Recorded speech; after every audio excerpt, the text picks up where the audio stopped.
ప్రజా TV Telugu news కి స్వాగతం. కమలాపురం నియోజకవర్గంలో దాదాపుగా ఎలక్షన్స్ పీస్ఫుల్గా స్మూత్గా జరిగినాయి.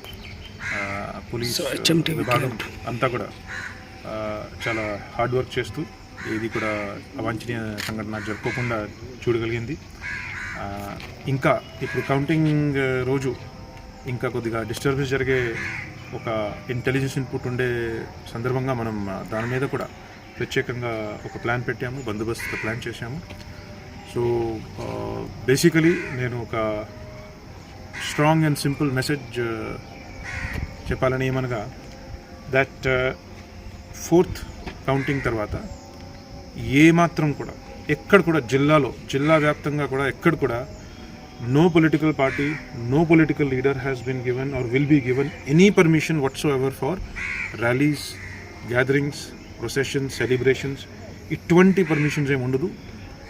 స్ట్రిక్ట్లీ 144 సెక్షన్ అమల్లో ఉంటుంది. Strict curfew will be imposed everywhere, including party offices, including main gathering places. అదే క్రమంలో కొంతమంది మీద ఖచ్చితంగా మనం ఇప్పటి నుంచి ఐడెంటిఫై చేసి కొంతమంది మీద హౌస్ డిటెన్షన్, కొంతమంది మీద ఎక్స్టర్న్మెంట్స్ కూడా అవుతాయి.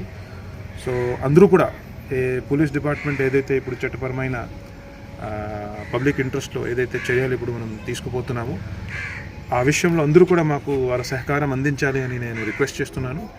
అదేవిధంగా ఎక్కడ కూడా ఈ అల్లరికి కానీ డిస్టర్బెన్స్కి కానీ పబ్లిక్ పీస్ని డిస్టర్బ్ చేసే విధంగా యాక్టివిటీస్కి పాల్పడితే మనం దానిని అవసరంని తగ్గట్టుగా బలం యూజ్ చేయడానికి కూడా సిద్ధంగా ఉన్నాము.